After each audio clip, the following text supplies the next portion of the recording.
8 class BPSC permanent teacher में।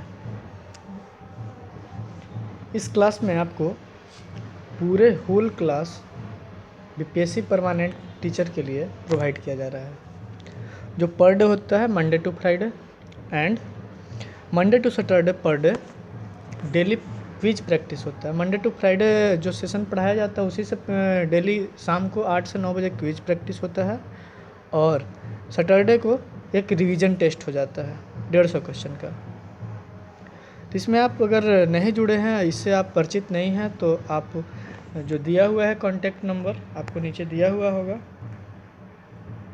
Contact number नीचे नहीं दिया गया है, ठीक है। आप इस पर मैसेज कीजिए, कमेंट बॉक्स में मैसेज कीजिए, आपको सारा डिटेल प्रोवाइड कर दिया जाएगा। तो उसी के सेशन में हम लोग चल रहे हैं, जीके का सेशन जो देख रहे हैं कि कल जो सिलेबस पर रात में आया परसों, तो उसके रिगार्डिंग भी एक वीडियो बना दिया गया है। बहुत ही आसान भाषा में हम सिलेबस को समझाए हैं, जो बहुत सारे लोग का यही इशू आ रहा था। जो भी पेड बैच में 300 प्लस स्टूडेंट हो गए हैं, वो लोग यही कह रहे थे कि सर कुछ सिलेबस से समझ में नहीं आ रहा है, क्लियर नहीं समझ में आ रहा है, बहुत डाउट है। तो एक आसान भाषा में सिलेबस हम बना करके डाल दिए हैं अपने चैनल पे। अगर आप उसे नहीं देखे हैं तो एक बार देख लें, ताकि आपको क्या तैयारी करना है, कैसे पढ़ना है, किस प्रकार से आपको लगना है 2 से 3 मंथ, क्योंकि शुरू से स्टार्टिंग से हम बताते आ रहे हैं। 11 अप्रैल से हम क्लास स्टार्ट किए हैं और उसी टाइम से बता रहे हैं कि अगस्त से सितंबर के बीच में आपको एग्ज़ाम देखने को मिलेगा। तो अगर आप नहीं अच्छे से प्रिपरेशन करते हैं टू द पॉइंट, तो आप बहुत ही इसमें पीछे हो जाएंगे, जो कि सिलेक्शन से दूर करेगा। तो चलिए, इसको प्लानिंग कमीशन जो हम लोग लिए हैं, योजना आयोग, जिससे रिलेटेड एग्ज़ाम के दृष्टिकोण से VVI माना जाता है, उसी को लेकर के स्टार्ट करते हैं। तो सबसे पहले क्या है ना कि इसका स्थापना के बारे में देखते हैं कि प्लानिंग कमीशन जो है आया क्यों। तो प्लानिंग कमीशन आने का मेन रीज़न यही था कि किसी भी सरकार को चलाने के लिए कि किस प्रकार से हम आगे आने वाले 5 सालों में काम करेंगे, वो एक आधारभूत ढांचा रखता है, अपना एक संरचना तैयार करता है कि हम इसी ढांचे के अकॉर्डिंग आने वाले 5 सालों में काम करेंगे। अपना फ्यूचर प्लानिंग जो बोल सकते हैं, वही है प्लानिंग कमीशन। तो इसका स्थापना 1950 में किया गया था, जिस समय भारत के प्रधानमंत्री जवाहरलाल नेहरू हुआ करते थे। तो इसमें आसान भाषा में हम आपको समझाने की कोशिश किए हैं कि जो प्लानिंग कमीशन का जो अध्यक्ष होता है वो भारत का PM होते हैं, ठीक है ना। तो 1950 में कौन PM थे? तो जवाहरलाल नेहरू थे। इसलिए उस समय जब स्थापित हुआ था, तो उस समय जवाहरलाल नेहरू इसके अध्यक्ष रहे होंगे। और अभी के डेट में देखा जाए तो कौन हो जाएंगे अध्यक्ष? तो भारत के PM अभी के डेट में प्रेजेंट टाइम में कौन से हैं? तो नरेंद्र मोदी हैं। तो इसलिए चेयरमैन अभी कौन हो जाएंगे? तो नरेंद्र मोदी हो जाएंगे। एक क्वेश्चन पूछता है। दूसरा, योजना आयोग आपसे नहीं पूछेगा, क्योंकि योजना आयोग को ख़त्म कर दिया गया। नीचे आएगा बात, हम थोड़ा सा इसमें देखेंगे। योजना आयोग के नाम को बदल करके नीति आयोग कर दिया गया, जो 1 जनवरी 2015 को इसे बदला गया था, ये स्वरूप बदला। तो उस पर हम बात करेंगे। सबसे पहले देख लेते हैं एक बार प्लानिंग कमीशन क्या है। तो एक संविधान इतर संस्था है, इसमें संविधान का कोई जिक्र नहीं है, इसीलिए इस चीज़ को आने वाली सरकार चेंज करते रहते हैं अपने अनुसार। कांग्रेस का आया तो प्लानिंग कमीशन डाला था, योजना आयोग डाला था, और BJP का आ गया तो इसका नाम चेंज करके क्या कर दिया गया? नीति आयोग कर दिया गया। समझ रहे होंगे। तो ये क्या है? संविधान इतर संस्था है, एक्स्ट्रा कॉन्स्टिट्यूशनल बॉडी है। Planning commission gives only recommendation, ये परामर्श देता है, ना कि ये है कि काम करना ही करना है, ऐसा कुछ नहीं है। एक परामर्श देने वाली एक संस्था इसको माना जाता है सरकार के। 1 जनवरी 2015 को योजना आयोग के स्थान पर नीति आयोग को लाया गया, ठीक है ना। किसको लाया गया? नीति आयोग के लाया गया। तो अब क्या है? योजना आयोग समाप्त हो गया है, अब योजना आयोग की जगह पे क्या है? हमारा नीति आयोग है, ठीक है। अब नीति आयोग का अध्यक्ष कौन हो जाएंगे? तो नरेंद्र मोदी हो जाएंगे। अब एक चीज़ पूछता है उपाध्यक्ष से रिलेटेड और CEO से रिलेटेड। तो अभी के डेट में, पहले जिस टाइम में जब 1950 में योजना आयोग बना था, तो उस समय इसके उपाध्यक्ष गुलजारी लाल नंदा को बनाया गया था। 1950 की बात कर रहा है। लेकिन ये देखिए अपडेटेड नहीं है, मोंटेक्सियोलो वाले नहीं होंगे। अभी जो जो डिप्टी चेयरमैन है, उपाध्यक्ष है, वो आपके यहाँ सुमन कुमार बेरी, याद लिख लीजिएगा, सुमन कुमार बेरी, देखिए यहाँ लिख दे रहा है बेरी, ठीक है। सुमन कुमार बेरी नीति आयोग के क्या है, डिप्टी सीएम है, मतलब उपाध्यक्ष है। एक और क्वेश्चन इससे बनता है कि नीति आयोग के सीईओ कौन है, सीईओ, क्या सीईओ कौन है सीईओ, तो यही आप देखिए BVR सुब्रमण्यम, क्या है, सुब्रमण्यम, आप देख लीजिएगा।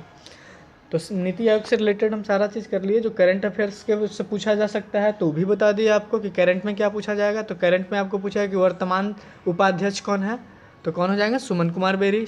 वर्तमान सीईओ कौन है, तो BVR सुब्रमण्यम। बहुत ही VVI क्वेश्चन है।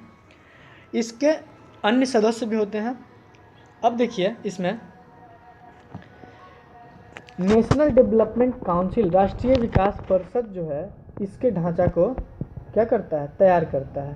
तो NDC का full form national development council का स्थापना कब हुआ, तो 1952 में हुआ। जिसके मेंबर कौन कौन से होते हैं एक बार देख लीजिए। NDC के मेंबर हो जाते हैं PM जो नीति आयोग के चेयरमैन होते हैं, प्रधानमंत्री, CM of all the state, administrator of union territory जो केंद्र शासित प्रदेशों में जो नियुक्त होते हैं, वो ऑल स्टेट के CM और अदर मेंबर भी होते हैं। जैसे अदर मेंबर में क्या आ गया, उपाध्यक्ष आ गया, CEO आ गया, या एक्स्ट्रा कुछ और सरकार को जरूरत पड़ता है तो अपने तरीक़े से रखती है। आगे देखिए NDC is an extra constitutional body, ये संविधान इतर संस्था है, संविधान में इसका कोई जिक्र नहीं है। यही क्या करता है कि उस टाइम में प्लानिंग कमीशन को प्रिपेयर करता था। एक संस्था है जो प्लानिंग कमीशन को क्या करता था, तैयार करता था। तो NDC के बारे में आप पूरे अच्छे से जान गए होंगे। NDC के द्वारा पंचवर्षीय योजना का अनुमोदन किया जाता है। अब आते हैं पंचवर्षीय योजना के ऊपर हम लोग बात करते हैं, क्योंकि जब 1950 में हुआ था योजना आयोग का स्थापना, तो पहला पंचवर्षीय योजना 5 सालों के लिए 1951 से 31 मार्च 1956 तक हुआ था। ये डेट आप याद रखिएगा, कभी भी एग्जाम में पूछता है, ये डेट पूछ लिया गया है कि शुरुआत योजना आयोग किस डेट से करता है, तो 1 अप्रैल से, और लास्ट 31 मार्च 1956। आ गया कि नहीं, पूरे 5 साल आ गया। तो डेट आपको याद रखना है। फर्स्ट प्लानिंग कमीशन का टेन्योर क्या था, 1951 से 1956। आपको डेट तो पता ही है। इसके बारे में देखिए कि यह योजना हेराल्डो डोमर पर आधारित थी। किस पे आधारित थी, हेराल्डो डोमर पे आधारित थी। ठीक है, एक क्वेश्चन पूछता है कि पहली पंचवर्षीय योजना किस पे आधारित थी, उसका आधार क्या था, तो हेराल्डो डोमर पर आधारित थे। इस योजना में कृषि पर बल दिया गया था। पता नहीं ये क्वेश्चन कितने बार पूछ लिया गया है एग्जाम में कि पहली पंचवर्षीय योजना का आधार क्या था, किस पर बल दिया गया था, तो कृषि पर दिया गया था। क्योंकि हमारा क्या है, देश कृषि प्रधान देश है। अगर किसी भी देश को आगे बढ़ना है तो सबसे पहले अपना बेसिक जो कि वो ज़्यादा से ज़्यादा पोटेंशियल दे सके। तो हमारे देश में ज़्यादा किसान है जो सरकार को क्या दिए, ज़्यादा ताकत दिए, मेहनत 5 साल में किए और ज़्यादा अच्छा सिचुएशन में लाए। वो कौन थे, किसान थे। इसलिए किसानों के कृषि पर बल दिया गया था। कई परियोजना पर कार्य किया गया, जैसे भाखड़ा नांगल परियोजना जो सतलज नदी पर है पंजाब राज्य में, हीराकुंड बांध महानदी पर है जो उड़ीसा में है, दामोदर घाटी परियोजना दामोदर नदी पर है जो पश्चिम बंगाल में है। तो देखिए 3 परियोजना कृषि से संबंधित लाया गया। पर इस पे बांध इसलिए बनाया जाता है ताकि जो नदी का पानी है बेकार ना जा करके इसको हम अपने यूज में, अपने काम में ला सके। तो ये कब किया गया था, तो पहली पंचवर्षीय योजना का ये मेन चीज़ है। एक VVI क्वेश्चन यहाँ पे है कि फैमिली प्लानिंग, परिवार नियोजन अपनाया गया था 1952 में अपनाया गया था। ये क्वेश्चन आपको डायरेक्ट पूछा है, परिवार नियोजन कब लागू किया गया था, तो 1952 में। इंडिया एक पहला राष्ट्र है जो परिवार नियोजन सबसे पहले लागू किया था। नेक्स्ट क्वेश्चन, पहला पंचवर्षीय योजना से इतना काफ़ी इंपॉर्टेंट क्वेश्चन हम कर लिए हैं। सेकंड पंचवर्षीय योजना जिसका टेन्योर क्या होगा, जब एक ख़त्म होगा तो दूसरा चालू होगा। रेयर केस में कोई विषम परिस्थिति में अगला पंचवर्षीय योजना बाधित होता है। बाकी वही है, क्या है, हम आपको याद करवा देंगे इसको ट्रिक के माध्यम से, कैसे करेंगे सर लास्ट में उसको देखेंगे 2 मिनट में। अभी आप लोग चलिए बेसिक जो भी है उसको पढ़ते जाइए। सेकंड पंचवर्षीय योजना वो क्या हुआ, 55 में समाप्त हुआ, 56 में समाप्त हुआ 31 मार्च से, तो ये 1 अप्रैल से दूसरा लागू हो जाएगा। तो 56 से 5 साल जोड़ दीजिए 61। यह योजना जवाहरलाल नेहरू व मतलब और पीसी महालनोबिस पर आधारित थी। इसके आधार रूप कौन रखे थे, तो पीसी महालनोबिस ने रखे थे जवाहरलाल नेहरू के साथ। इस योजना में भारी उद्योग पर बल दिया गया। पहले पे कृषि, दूसरे में क्या दिया गया, उद्योग पर बल दिया गया। जिसमें क्या क्या स्थापित हुआ, तो पहला राउरकेला स्टील प्लांट स्थापित हुआ जो उड़ीसा में है। कहाँ पे है, उड़ीसा में। तो राउरकेला जो स्थापित हुआ किस देश से समझौते से हुआ, किस देश के साथ समझौते के साथ हुआ, तो जर्मनी देश के साथ समझौते के अनुसार हुआ। दूसरा भिलाई स्टील प्लांट, ये छत्तीसगढ़ में है, यह रूस के साथ हुआ था। Durgapur steel plant West Bengal Paschim Bengal में है, जो ब्रिटेन के समझौते से हुआ था। और चितरंजन लोकोमोटिव जो वेस्ट बंगाल में है, इसका उद्घाटन किया गया। और integral coach factory Chennai Tamil Nadu में किया गया। और इसमें इंटीग्रल कोच फैक्ट्री जो पेराम्बलूर में है, पेराम्बलूर कहाँ पे है, तो तमिलनाडु के चेन्नई में है, इसका स्थापना किया गया। तो मतलब उद्योग से रिलेटेड ये सब 5 प्लांट लगाया गया और फैक्ट्री लगाया गया ताकि उद्योग को बढ़ावा मिले। ये तीनों जो है ना, राउरकेला, भिलाई, दुर्गापुर, ये आप तीनों किस देश के साथ समझौते के साथ हुआ था और किस राज्य में है, ये आप VVI मान करके याद कर लीजिए, ठीक है ना। ये बहुत ही अच्छा क्वेश्चन है। हम वही टॉपिक सेलेक्ट कर रहे हैं GK GS से जो आपके एग्ज़ाम के दृष्टिकोण से बहुत ही ज़्यादा इम्पोर्टेंट है। और आपको 90% क्वेश्चन आपको GK GS का, मैथ्स का, रीजनिंग का आपको क्या मिलेगा, सारा पढ़ाया में से मिलेगा। और बाकी आपका क्विज टेस्ट है।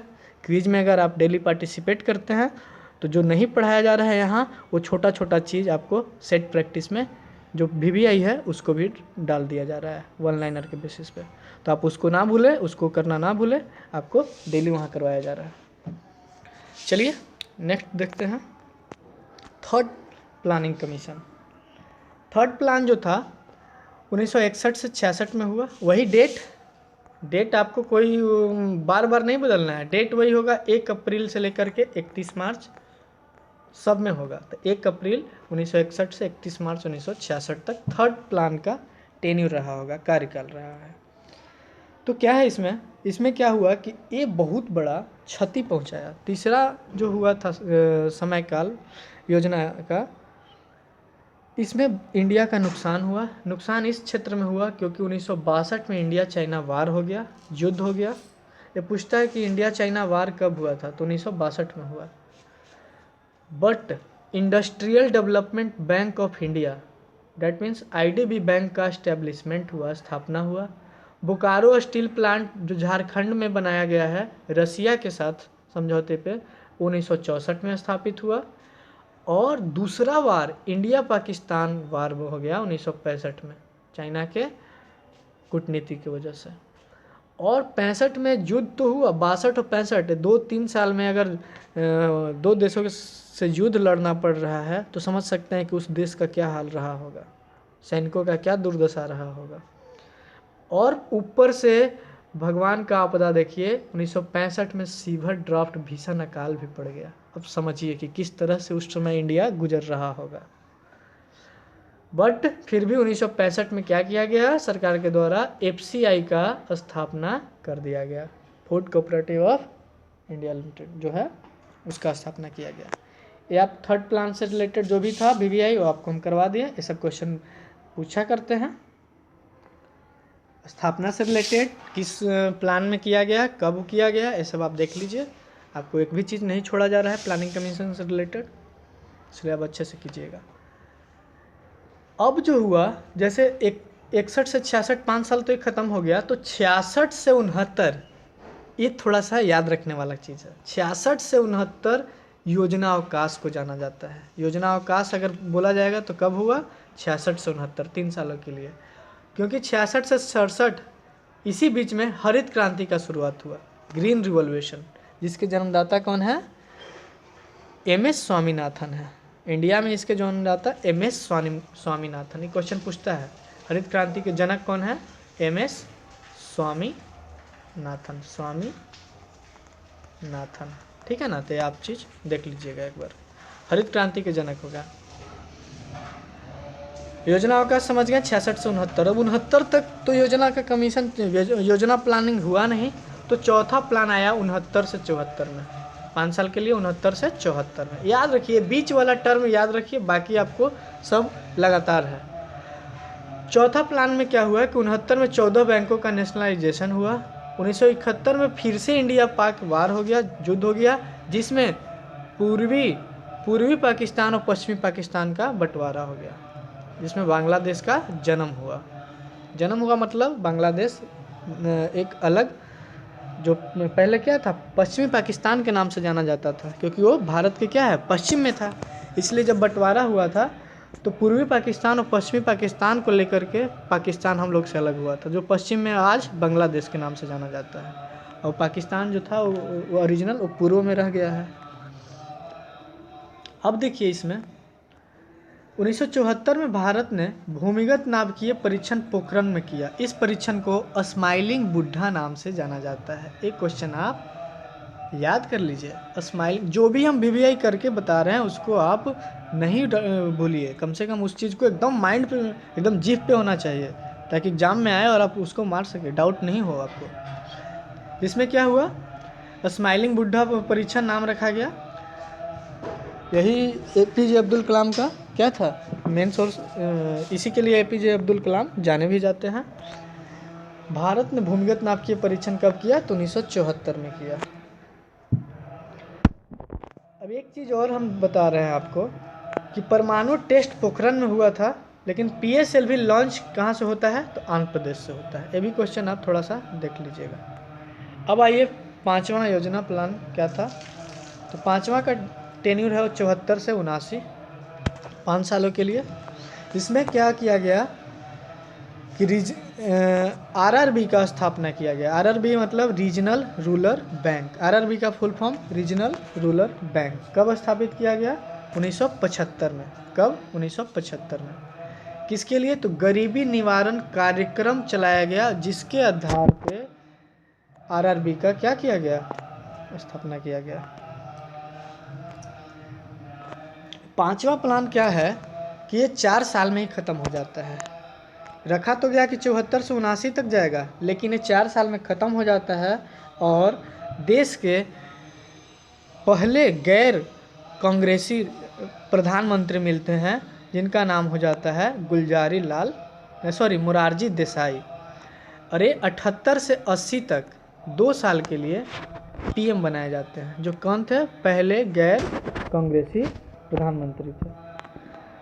ठीक है, अब आगे देखिए, एनुअल प्लान स्टार्टेड, जो वार्षिक योजना का जो शुरुआत था वो रूलिंग प्लान जो अनवरत योजना के नाम से जाना जाता है। यह पुनः कांग्रेस के सत्तारूढ़ होने के पश्चात यह योजना समाप्त हो गया। तो हम बताए थे स्टार्टिंग में कि जो देश के प्रधानमंत्री जिस भी पार्टी के होते हैं, उन्हीं के आधार पे, उस पार्टी के नियम अनुसार बोले या सोच के अनुसार योजना आयोग का नाम बदल दिया जाता था। तो मोरारजी देसाई जब बने तो उस प्लानिंग कमीशन का नाम क्या कर दिया गया? रूलिंग प्लान किया गया, अनवरत योजना। कब तक चला? तो 78 से 80 तक रहे, तो 80 तक चला। तो 78 से 80 तक आपको प्लानिंग कमीशन, प्लानिंग योजना नहीं चला, क्या चला? अनवरत योजना चला। फिर देखिए, ये इनका सत्ता खत्म हो जाता है मोरारजी देसाई का, और छठे प्लान 1980 से 85 तक फिर 5 साल के लिए आ जाता है, जिसमें 6 बैंक वेयर नेशनलाइजेशन, जिसमें 6 बैंकों का राष्ट्रीयकरण होता है। जिसमें इम्पोर्टेंट 1982 में नाबार्ड का स्थापना होता है। नाबार्ड का फुल फॉर्म आप लोग देख लीजिए, national bank for agriculture and rural development, तथा 1982 में ही इग्जिम बैंक, इग्जिम का फुल फॉर्म होता है ईएक्स से एक्सपोर्ट रखिए, वाईएम से इंपोर्ट रखिए, तो ये हो गया एक्सपोर्ट इंपोर्ट बैंक, याद हो गया होगा। कब स्थापना? 1942 में, नाबार्ड और इग्जिम का, दोनों का। नेक्स्ट आइए 7वां प्लानिंग कमीशन प्लान। 7वां प्लान में क्या था? ये 1985 से 90 तक चला, जिसमें 86 में क्या हुआ कि स्पीड पोस्ट का स्थापना किया गया। स्पीड पोस्ट का स्थापना कब किया गया? तो 1986 में। बहुत ही इंपॉर्टेंट जो क्वेश्चन इधर उधर से पूछा करते हैं सबको हम योजना में हम समाहित कर दिए हैं कि इस समय के अनुसार जो जो स्थापना हमारे देश में हुआ सब आपको योजना में शामिल हो गया, क्योंकि योजना के अनुसार ही क्या चलता है, देश का 5 सालों का कार्य रूप चलता है, संरचना चलता है। नेक्स्ट है 88 में सेबी की स्थापना किया गया। सेबी का फुल फॉर्म देख लीजिए, security and exchange board of India, भारतीय प्रतिभूति बोर्ड ऑफ इंडिया जिसको बोला जाता है। थर्ड 1990 से 92 में इम्पोर्टेंट ये इसलिए है क्योंकि इसमें एलपीजी का आरंभ हुआ। 90 से 92 के दौर जो भारत के लिए रहा, इस समय वित्त मंत्री हमारे पूर्व प्रधानमंत्री डॉक्टर मनमोहन सिंह हुआ करते थे, और यही जो है 90 से 92 वैश्विक दुनिया में भारत कदम रखा, जिसमें एलपीजी का उद्घाटन हुआ। एलपीजी में क्या है? एलपीजी लिक्विफाइड पेट्रोलियम गैस, वो नहीं याद रखिएगा, जो जिससे खाना बनाते हैं, वो नहीं है। 1991 में India adopt LPG, that means उदारीकरण, प्राइवेटाइजेशन मतलब निजीकरण, और ग्लोबलाइजेशन मतलब वैश्वीकरण। ये 3 मुख्य क्या है सोर्स अपनाया गया, जिससे इंडिया क्या हुआ? ओपन मार्केट में आ गया। इससे पहले ओपन मार्केट में इंडिया नहीं रहता था। अब आगे देखिए, अंडर लिबराइजेशन क्या होता है कि उदारीकरण के अंतर्गत भारतीय सरकार ने लाइसेंस नीतियों में ढील दे दिया, परंतु 5 क्षेत्रों में अभी भी वर्तमान में अनिवार्य है। लाइसेंस किस चीज़ में अनिवार्य है? तो अल्कोहल से, आप किसी भी अल्कोहल से संबंधित कोई काम करते हैं, व्यापार करते हैं, तो उसमें आपको लाइसेंस ज़रूरी है। इंडस्ट्रियल एक्सप्लोसिव करना चाहते हैं, जो एक्सप्लोसिव है, विस्फोटक पदार्थों का आप इंडस्ट्री खोलना चाहते हैं, तो उसमें भी आपको लाइसेंस ज़रूरी है। जो बहुत ही क्या है, उसमें कोई ढील नहीं है। टोबैको प्रोडक्शन कर रहे हैं, मतलब तंबाकू, खैनी, बीड़ी, ये सब का अगर आप प्रोडक्शन कर रहे हैं तो उसमें भी आपको लाइसेंस ज़रूरी है। हैजार्डस केमिकल अगर आप बना रहे हैं, खतरनाक रसायनों का आप मशीन बना रहे हैं या प्रयोगशाला बना रहे हैं, तो उसमें भी आपको ज़रूरी है लाइसेंस का। और एरोस्पेस एंड डिफेंस में भी आपको ज़रूरी है। तो ये 4 चीज़ में, 5 चीज़ में ढील नहीं दे करके ये चीज़ को अनिवार्य कर दिया गया। प्राइवेटाइजेशन में क्या होता है कि under privatisation government is started silicate market, silicate selling share to private company. Globalisation में क्या करता है कि ये विश्वीकरण करता है, मतलब India started connection it's economy with world economy. World economy से भारत का इकोनॉमी क्या करता है? कनेक्ट करता है, जोड़ा जाता है। ये सब कब हुआ? जब हमारे वित्त मंत्री के तौर पे पूर्व प्रधानमंत्री मनमोहन सिंह कार्यरत थे। 8वां प्लान 92 से 97 तक चला, जिसमें 95 में क्या हुआ कि India become member of WTO। बहुत वीवीआई क्वेश्चन है कि WTO का मेंबर इंडिया कब बना? 1995 में। किस प्लान में? तो 8वीं पंचवर्षीय योजना में। और एक और वीवीआई क्वेश्चन है कि मिड डे मील स्टार्ट हुआ 15 अगस्त 1995 को। जो भी इम्पोर्टेंट है योजना बाय योजना, वो हम आपको करवाते चल रहे हैं। बहुत ही वेरी इंपॉर्टेंट सेशन रहा है, इसमें बहुत ज़्यादा एस्टेब्लिशमेंट से रिलेटेड आपको क्वेश्चन मिले हैं, जो आपको हूबहू एग्जाम में देखने को मिलते हैं। अब 9th प्लान चलते हैं, जिसमें क्या है कि 1997 से 2002 तक इसका टेन्यूर रहा। टेन्यूर का मतलब कार्यकाल, समय अवधि। इसमें क्या हुआ कि सामाजिक न्याय और समानता के साथ वृद्धि करना हुआ। देखिए, जो लोग को हिंदी मीडियम से प्रॉब्लम होगा उनके लिए हम इंग्लिश में भी बाइलिंगुअल कोशिश किए हैं कि उनका भी सॉल्यूशन हो सके। तो इसलिए हम PDF को और क्लास को बाइलिंगुअल करवा दिए हैं, ताकि लोग को डाउट ना हो, किसी भी चीज़ को दिक्कत ना हो समझने में। अगर हिंदी में जो वर्ड नहीं समझ में आ रहा हो आप इंग्लिश से कर लीजिए। दूसरा जीवन स्तर को सुधार करना इसमें आया। रिमूविंग रीजनल है डिस्पैरिटी है, क्षेत्रीय असंतुलन को समाप्त करना और आत्मनिर्भरता हासिल करना। सेल्फ डिपेंडेंसी किसमें योजना लाया गया, तो 9th प्लान में लाया गया। ये 4 प्रकार से योजना ये 9वीं पंचवर्षीय योजना प्लान में कार्य किया। अब 10वीं में बात करते हैं। 10वीं प्लान 2002 से 2007 तक चला। 2002 से 2007 तक चला, जिसमें गरीबी 25% रहा और लिटरेसी 75% हासिल कर लिया। मतलब एक अच्छे स्तर पे भारत पहुंच गया, जिसमें मातृत्व मृत्यु दर रेट 1000 में 2 हो गया।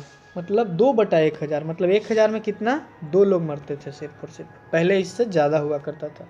और चाइल्ड मोर्टेलिटी रेट 1000 में 45 हुआ। मतलब जिस समय बच्चा जन्म लेता है उस समय बहुत लोग पहले मरते थे, लेकिन इस 10वीं पंचवर्षीय योजना में इसमें काम हुआ और इसका मोर्टेलिटी रेट घट करके 45/1000 हो गया। यही है। ज़्यादा ऊपर वाला जो भी है वही सब इम्पोर्टेंट है, ये सब तो आपको ज़्यादा इम्पोर्टेंट नहीं है जो करवाए हैं। अभी 11वीं पंचवर्षीय योजना का समय अवधि 7 से 12 रहा, जिसमें गरीबी 10% हो गया। 25% से कितना हो गया, 10% हो गया। और लिटरेसी 75% से 85% हो गया। मैटरनल मोर्टेलिटी रेट 2 था, अब 1 हो गया। और चाइल्ड मोर्टेलिटी रेट 25 हो गया, जो 45 हुआ करता था।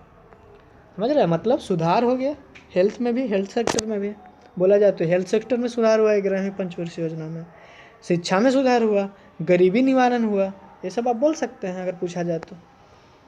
12वीं पंचवर्षीय योजना, जिसका समय अवधि 12 से 17 रहा, 12 से 17 रहा, अर्थात जिसमें कृषि का हुआ मोस्ट कोर एरिया रहा। मतलब इस प्लान में कृषि पर ध्यान दिया गया।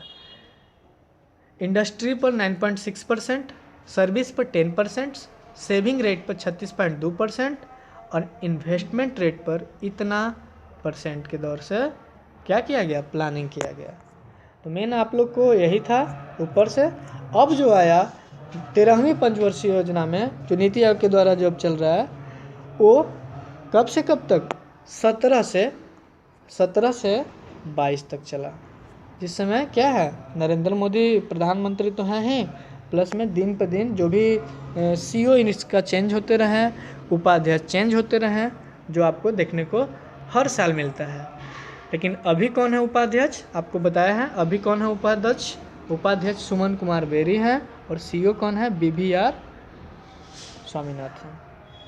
ठीक है ना, सुब्रमण्यम, स्वामीनाथन बोल दिए, सॉरी, BVR सुब्रमण्यम। चलिए अब इस सेशन को थोड़ा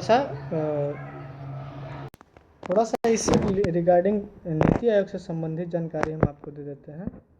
योजना आयोग का प्रथम उपाध्यक्ष आपको बताया गुलजारी लाल नंदा हुए, लेकिन योजना आयोग के अंतिम उपाध्यक्ष जो 31 दिसंबर 2014 को जब इसका घोषणा हुआ कि योजना आयोग समाप्त हो जाएगा, तो उस समय उपाध्यक्ष कौन थे, तो मोंटेग सिंह अहलूवालिया थे। उस समय कौन थे, मोंटेग सिंह अहलूवालिया। ठीक है ना, ये आप याद रखिएगा। नीति आयोग के प्रथम उपाध्यक्ष कौन हुए, प्रथम उपाध्यक्ष जैसे कि आपको हम बताएं कि अरविंद पनगड़िया हुए। कौन हुए, अरविंद पनगड़िया हुए, अरविंद पनगड़िया, नीति आयोग के प्रथम उपाध्यक्ष। ये क्वेश्चन करंट में नहीं पूछेगा, ये क्वेश्चन स्टैटिक क्वेश्चन बन जाएगा। अब देखिए कि 1940 पंचवर्षीय योजना का इतिहास में 1940 और 1950 के दशक में पूरे विश्व में अर्थव्यवस्था में पुनर्निर्माण के लिए नियोजन के विचार को समर्थन मिला। बॉम्बे प्लान 1944, उद्योगपतियों का समूह नियोजित अर्थव्यवस्था हेतु प्रस्ताव तैयार किया। कौन किया तैयार, बॉम्बे प्लान 1944। सर्वप्रथम पंचवर्षीय योजना लागू 1928 में जोसेफ स्टालिन द्वारा सोवियत संघ में हुआ था। पंचवर्षीय योजना प्लान कहाँ का है, तो रूस का है, जो 1928 में ही जोसेफ स्टालिन द्वारा लॉन्च किया गया था। तो रूस से ये चीज़ अडॉप्ट हुआ है। भारत ने अपनी अर्थव्यवस्था के निर्माण और विकास हेतु स्वतंत्रता के बाद पंचवर्षीय योजना को शुरू किया, और बताया भी हैं आपको शुरू में। अब नीति आयोग, इसके जगह पे नीति आयोग जब आया तो नीति आयोग से संबंधित हम थोड़ा सा बात कर लेते हैं। नीति आयोग की घोषणा 15 अगस्त 2014 को हुई, घोषणा हुई, लेकिन नीति आयोग का गठन 1 जनवरी 2015 को, जैसा कि हम बताया पूछे। नीति आयोग का मुख्यालय कहाँ है? तो दिल्ली में है। नीति आयोग एक गैर संवैधानिक निकाय संस्था है, जानबे करते हैं। नीति आयोग का अध्यक्ष प्रधानमंत्री होते हैं, जो भी देश के प्रधानमंत्री होंगे। नीति आयोग का उपाध्यक्ष प्रधानमंत्री नियुक्त करता है। नीति आयोग में अध्यक्ष, उपाध्यक्ष, CEO, पूर्णकालिक सदस्य, पदेन सदस्य, शासी परिषद विशेष सदस्य होते हैं। ठीक है ना, ये सब आपको नीति आयोग से संबंधित जानकारी मिलेगा। अब एक चीज़ और है, नीति आयोग से रिलेटेड आप देख लीजिए कि नीति आयोग का फुल फॉर्म क्या होता है। तो national institution for transforming India. ये क्वेश्चन भी आपको BPSC में एक बार पूछ लिया था कि नीति आयोग का फुल फॉर्म क्या है। तो नीति का फुल फॉर्म होता है national, N for national, I for institution, F for NITI Aayog, for transforming India. अब ये सब जो आपको हम बताए हैं उसी में से शॉर्टकट में जो है वही है। योजना अवकाश कब हुआ? तो 66 से 69, 3 वर्षों की वार्षिक योजना, 78 से 80 तक। वार्षिक योजना मोरारजी जी देसाई ने चलाया था, जिसको अनवरत योजना भी बोला गया, रूलिंग प्लान बोला गया, रूलिंग प्लान याद रखिएगा। और तृतीय 1990 से 92 आर्थिक संकट के समय योजना अवकाश ये चीज़ को माना जाता है। योजना अवकाश कब कब हुआ ये बताया गया। प्रथम 66 से 69, द्वितीय 78 से 80 और तृतीय 90 से 92। तो 3 बार योजना अवकाश हुआ। चलिए, ये तो आपको बताया है कि योजना आयोग का गठन 15 मार्च 1950 को हुआ। योजना आयोग का अध्यक्ष प्रधानमंत्री, भारत के प्रधानमंत्री होते हैं। गैर संवैधानिक संस्था है। इसका विकास राष्ट्रीय विकास परिषद अर्थात नेशनल डेवलपमेंट काउंसिल NDC करती है, जिसका गठन 6 अगस्त 1952 में हुआ। NDC ही 5 वर्षीय रूपरेखा स्वीकृत करती है। तो ये हो गया आपका पूरे तरह से समाप्त सेशन। कैसा लगा आप कमेंट बॉक्स में बताइए। अगर अच्छा लगे तो लाइक, सब्सक्राइब और चैनल करना ना भूलें। अपने फ्रेंड सर्कल में शेयर कीजिए चैनल को, ताकि ज़्यादा से ज़्यादा लोग जुड़े। टू द पॉइंट आपको यहाँ पे सारा चीज़, सारा सिलेबस आपको पढ़ाया जाएगा। कहीं भी भटकने का ज़रूरत नहीं है BPSC परमानेंट टीचर बनना है तो। चलिए सेशन को एंड करते हैं, तब तक के लिए धन्यवाद।